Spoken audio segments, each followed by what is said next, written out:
여러분, 최근에 가장 하기 싫은 일이 무엇입니까? 요즘같이 무더운 날에는 땡볕에서 하루 종일 일하는 것이 아닐까라고 한번 생각해 봤습니다.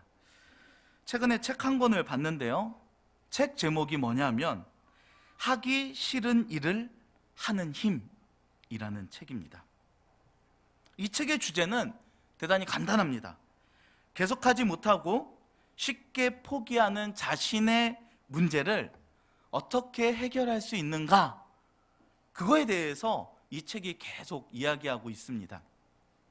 제가 이 책을 좀 보면서 갑자기 제 머리를 이렇게 스치는 생각이 뭐냐면, 내가 초등학교 때, 제 아들 나이가 지금 초등학교 나이인데, 그때 가장 싫어했던 일이 뭐였지? 라고 이렇게 한번 생각을 해봤습니다. 뭘 것 같습니까? 공부하라? 예? 그때 어머니께서 저에게 계속 강요하신 것이 있었는데, 그것이 뭐냐? 바로 파마를 시키는 것입니다. 왜 웃으세요? 전 심각했습니다. 근데 저는 어머니 생각은 그랬던 것 같아요. 제 머리를 이렇게 파마를 해가지고 어떻게 해요? 이 머리를 좀 더 편하게 관리를 하고 싶으셨던 것 같아요. 근데 저는 파마 양 냄새 있죠? 그 냄새가 너무 싫어서 미용실 가기를 계속 거부했습니다. 그러다가 한날은 어머니께 붙잡혀가지고 미용실에 가서 드디어 이렇게 파마를 했는데, 파마를 하고 찍은 사진이 있습니다. 한번 보십시오.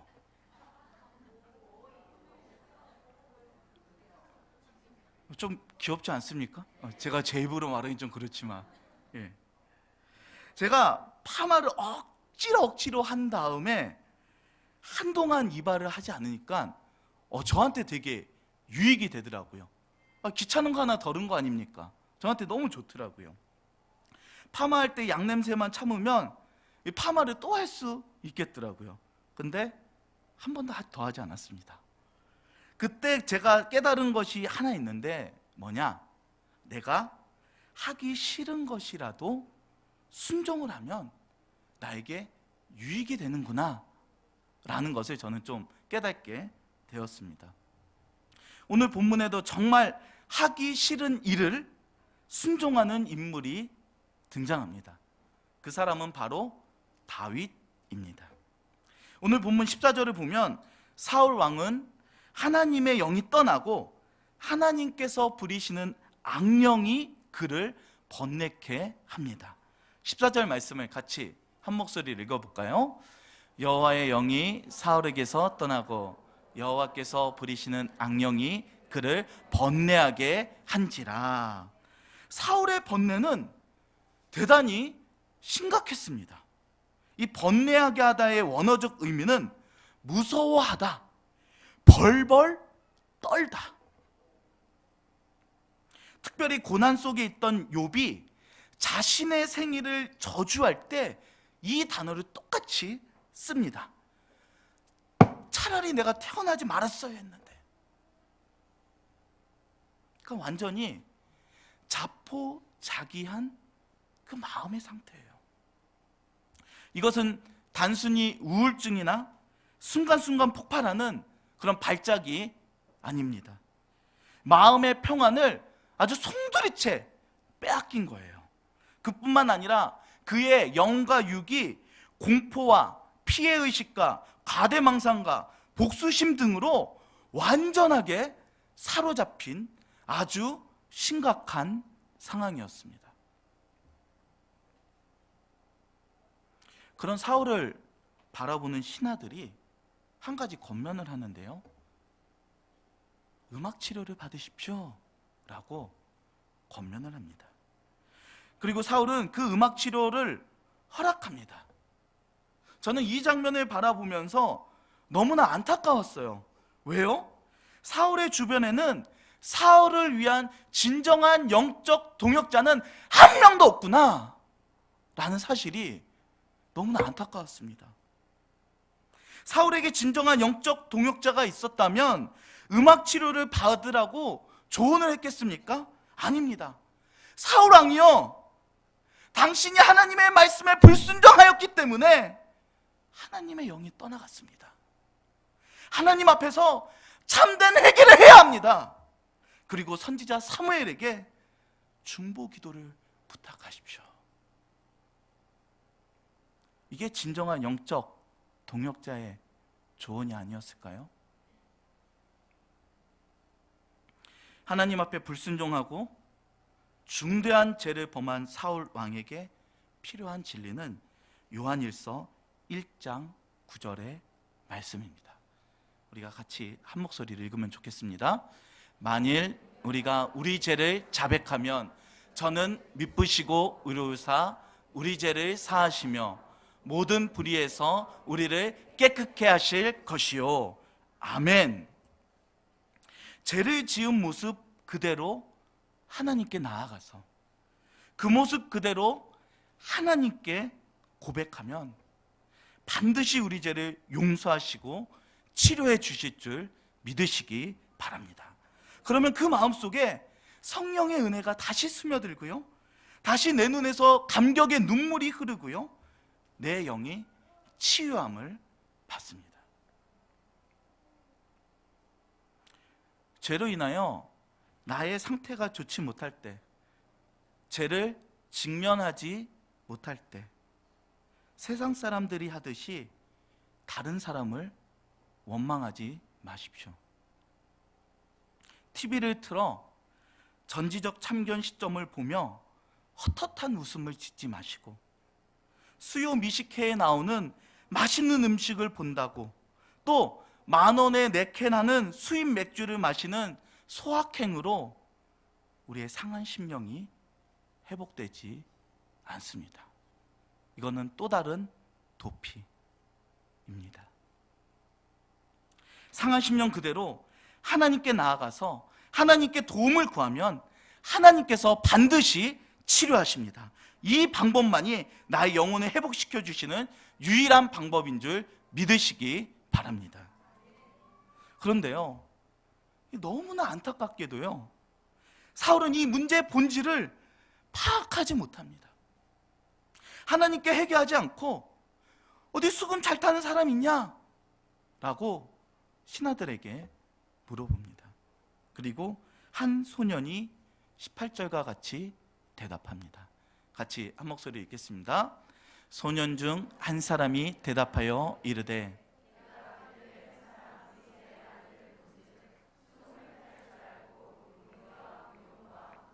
준수한 자라 여호와께서 그와 함께 계시더이다 하더라. 여호와께서 그와 함께 계시더이다. 소년이 사울 왕 앞에서 다윗을 칭찬합니다. 왕이여 왕이여, 이새의 아들이 수금 연주를 아주 잘합니다. 그뿐만 아니라 맨손으로 사자와 곰을 죽일 정도로 용맹합니다. 그리고 말도 유창하게 잘합니다. 다른 사람에게 이런 칭찬 듣는 것도 쉽지 않은 일입니다. 그런데 정말 중요한 칭찬 하나가 남아 있습니다. 뭡니까? 여호와께서 다윗과 함께 계시더이다. 근데 더 놀라운 사실은 뭡니까? 하나님이 함께 하신다고 다윗 스스로 말하지 않았습니다. 다윗을 소개한 사람이 다윗을 칭찬한 것입니다. 이건 아주 중요한 영적 원리인데요, 내 친구들이, 내 이웃들이 나를 바라보면서 내가 하나님과 함께 한다는 아주 뚜렷한 흔적, 명백한 증거를 보고 있습니까? 이웃들이 나를 보면서 이런 소문을 정말 내고 있습니까? 야, 저 사람 보니까 진짜 하나님이 살아계셔, 진짜 하나님이 함께 하시는구나. 배우자한테, 자녀한테, 아빠 엄마는 정말 하나님과 동행하는 사람이에요. 당신은 하나님의 손을 꼭 붙잡은 인생이었어. 이렇게 인정받는 것이 나의 인생의 가장 큰 목표가 되어야 하지 않을까요? 저는 이 장면을 동안 머물렀습니다. 계속 묵상하면서. 그리고 이런 궁금증이 제 마음속에서 떠나지 않았습니다. 하나님, 도대체 하나님과 함께 하시는 삶, 동행하시는 삶은 무엇입니까? 저는 오늘 이 설교를 준비하면서 이 질문을 하나님 앞에 계속 던졌어요. 계속 물었습니다. 그때마다 제가 인도하는 남제자반 훈련생 한 분 한 분이 생각이 나더라고요. 훈련생 모두가 사회에서 고단한 직장 생활을 하시는 분들입니다. 근데 이분들이 제자 훈련을 받으면서 바뀐 점들이 있어요. 하루 첫 시간을 하나님께 교제로 시작합니다. 새벽 일찍 직장으로 출근해서 자리에 앉아서 컴퓨터를 켜기 전에 기도를 하세요. 심지어 어떤 제자 훈련생은 점심시간에 점심을 드시지 않고 말씀을 읽고 기도를 하시더라고요. 왜 이렇게 하실까요? 제자훈련 담당 목사 성격이 더러워서 그렇습니까? 접니다. 제가 좀 성격이 그리 좋진 않아요.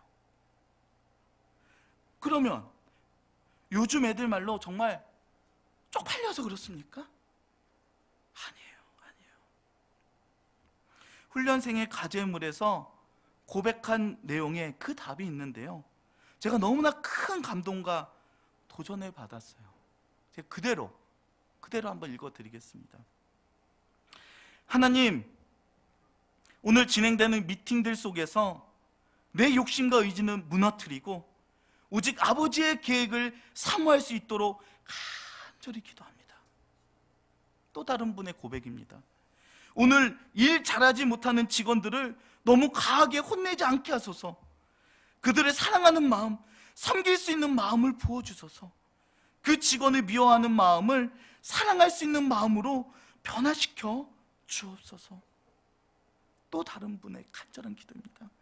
하나님, 교회 다니다가 실족한 직원에게 빛과 소금의 역할을 감당하고 복음을 전할 수 있도록 나의 입술을 주관하시고 나를 전도의 도구로 사용하옵소서. 마지막 훈련생의 고백인데요, 더운 날씨에 매일매일 야외 현장에서 일하시는 분이에요. 무더위가 기승을 부리는데 최근에 이런 고백을 하시더라고요. 하나님, 45도가 넘는 무더운 야외 현장에서 찬양이 끊어지지 않게 하소서.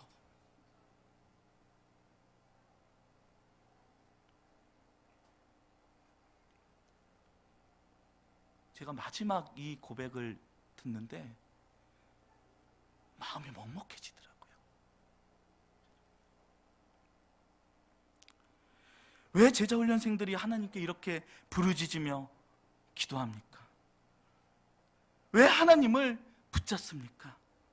이 험한 세상, 고단한 직장생활, 치열한 적자 생존의 환경에서 하나님이 주시는 사랑과 은혜가 없으면 하나님과 동행할 수 없기 때문이에요.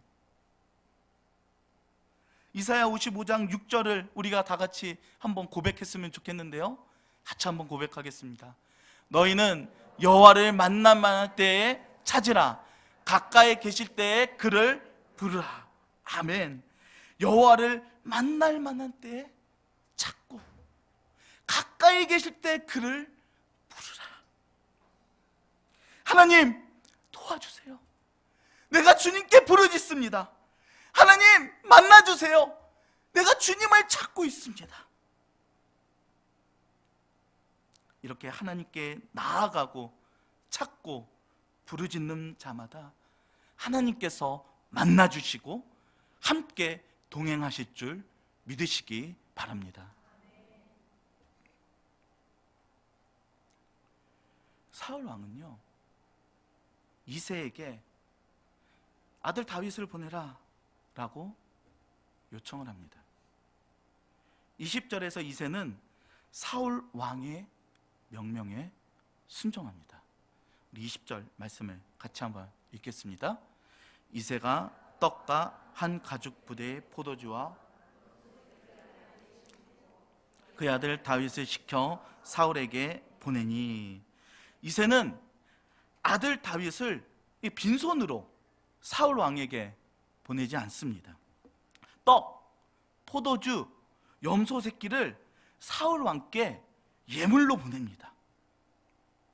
자신의 아들을 궁중에서 일할 수 있도록 허락한 사울 왕에게 너무나 감사한 거예요. 아버지로서 이새는 아들이 궁중에서 일을 할 수 있게 된 게 기뻤던 겁니다. 그러니까 그 예물을 보내드리는 거죠. 그러나 다윗의 마음은 어떠했을까요? 다윗은 기쁘지가 않았습니다. 다윗은 베들레헴에서 사울 왕이 있는 기브아까지 가는 12km의 사막길을 걸으며 마음이 너무나 찹찹했어요.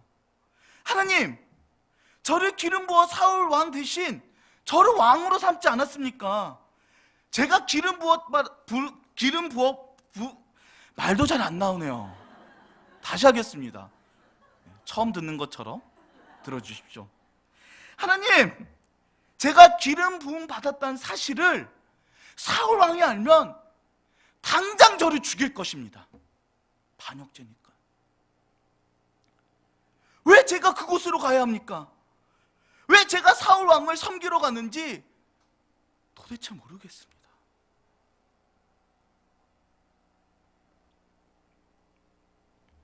저는 이 장면을 묵상하면서 사울의 심정을 계속 생각해 봤습니다. 차라리 다윗이 기름 부으심을 받지 않았더라면 다윗의 마음이 좀 편하지 않았을까요? 그러면 사울 왕을 섬기는 것이 속 편했을 것 같아요. 누구 말 따라 영광인 줄 알아라 하지 않았겠습니까? 그런데 기름 부으심을 받았기 때문에 다윗의 마음이 불편한 거예요. 사울 왕이 계속 보여요. 사울 왕을 볼 때마다 이런 생각이 끊임없이 올라오지 않겠습니까? 아니, 사울만 없으면 내가 왕인데, 저 왕의 자리가 사울 왕이 아니라 나의 자리인데, 사울 왕만 없으면, 이 생각이 끊임없이 올라왔을 것 같아요. 그런데 하나님께서는 다윗에게 기름 부으심으로 왕의 자리를 약속하셨습니다. 그런데 바로 왕이 되는 게 아니고 한참 뒤에 왕이 올라요. 무려 20년 뒤의 일입니다. 왜 이렇게 시간이 걸렸을까요? 아직 다윗이 그것을 받을 그릇이 안 되었기 때문입니다. 하나님은 사울이라는 왕을 통해 다윗이라는 왕을 빚으시고 만들어 가시는 거예요. 우리도 똑같지 않습니까? 하나님이 나와 약속을 하십니다. 하나님의 약속을 받은 나의 마음이 솔직히 어떻습니까? 여러분 마음 좀 살펴보세요. 하나님께서 약속하셨으니까 빨리 이루어주세요. 속히 이루어주세요. 이런 조급한 마음이 나에게 있지 않습니까? 이런 마음이에요. 우리는 어음이 아니라 현금을 원해요. 현찰을 원해요. 나중에 시간이 지나서 받는 돈을 받는 어음을 원하는 게 아니에요. 하나님께 이러는 거예요. 빨리 지금 현금 주세요. 응답해 주세요. 이루어 주세요. 빨리 빨리 빨리 빨리. 이렇게 하나님 앞에서 때를 쓰고 있는 게 저와 우리의 모습 아닙니까?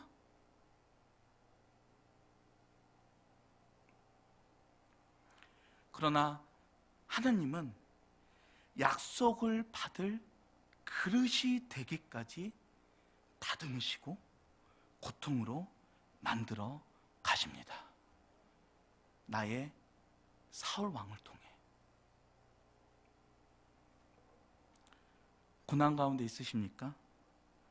나를 축복하시기 위해 하나님께서 다듬어 가시는 줄 믿으시기 바랍니다.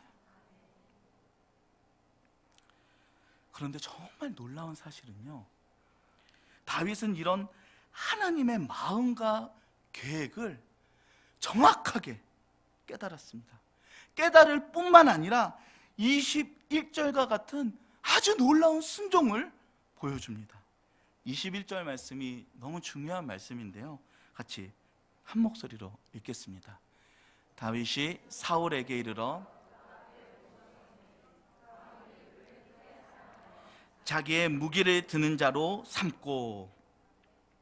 다윗은 사울 왕이 불렀을 때 도망가지 않았어요. 회피하지 않았어요. 사울 왕을 죽이지 않았어요. 다윗은 사울 왕을 모시고 섬겼습니다. 얼마나 다윗이 사울을 잘 섬겼는지 사울은 다윗을 자기의 무기 드는 자로 임명을 합니다.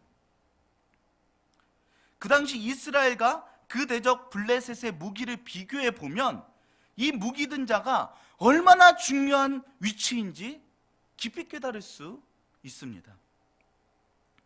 사울 왕 초기에요, 블레셋이 이스라엘을 침략해서 이스라엘 철공들과 철제 무기들을 모조리 뺏어갑니다. 덤비지 못하게 아주 싹을 말려버려요. 그리고 블레셋은요, 철제 무기를 막 대량으로 찍어낼 때 이스라엘 군이 가진 무기라고는 철이 아니라 청동으로 만든 농기구와 칼이 전부였습니다. 무기 상대가 되지가 않아요. 사울 왕 때 믹마스 전투에서 전체 이스라엘 군대의 철로 만든 칼이 딱 두 자루 있었습니다. 두 자루. 한 자루의 주인은 사울 왕, 또 한 자루의 주인은 왕자 요나단.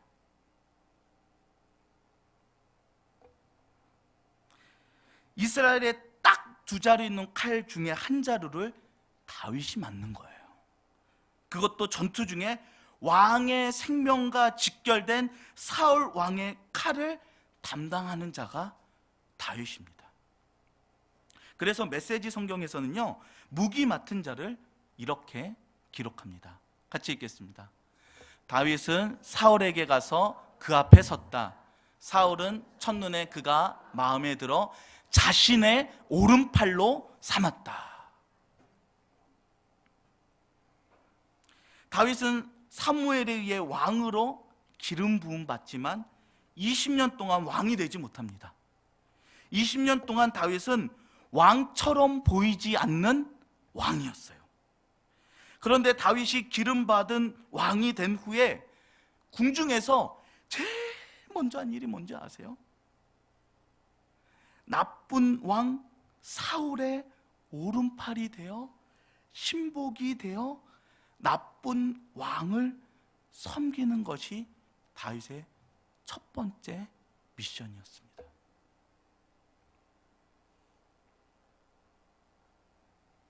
근데 더 중요한 영적 원리는 이것입니다. 다윗에게 섬기는 종이 되는 것과 다스리는 왕이 되는 것이 상반된 일이 아니었어요. 대기업 회장의 아들이 회사가 어떻게 돌아가는지 배우기 위해 회사의 말단 직원으로 일하는 것과는 차원이 다른 문제입니다. 다윗에게 종으로 섬기는 일은 그 자체로 이미 왕으로 통치하는 일이었습니다. 그는 종인 동시에 왕이었던 거예요. 다윗은 사울의 궁전에서 보이지 않는 왕관을 쓰고 나쁜 왕을 섬기는 진정한 하나님 나라의 왕이었습니다. 저는 이 다윗의 모습을 보면서 자꾸 예수님의 모습이 오버랩 되는 거예요. 왜요? 예수님도 죽기까지 우리를 섬기시지 않았습니까? 빌립보서 2장 8절에 그 핵심 진리가 있는데 같이 한번 읽겠습니다. 사람의 모양으로 나타나사 자기를 낮추시고 죽기까지 복종하셨으니 곧 십자가에서 죽으심이라. 아멘. 왕이신 예수님께서도 자신을 죽이려는 로마 군병 앞에서 바리새인과 대제사장 앞에서 총독 빌라도 앞에서 복종하시고 십자가로 섬기셨습니다. 그 십자가의 섬김을 통해 모든 인류에게 구원의 길을 여시고 온 세상과 전 우주를 통치하시는 만군의 주, 전능의 왕이 되십니다. 예수님의 섬김의 종의 모습을 통해 다스리는 왕이 되시는 거예요. 비록 나쁜 사울 왕일지라도.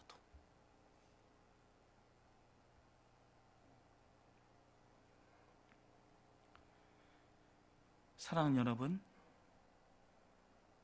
여러분 앞에 사울 왕처럼 섬기기 어려운 사람들이 있습니까? 아니면 빌라도처럼 순종하기 힘든 사람들이 있습니까?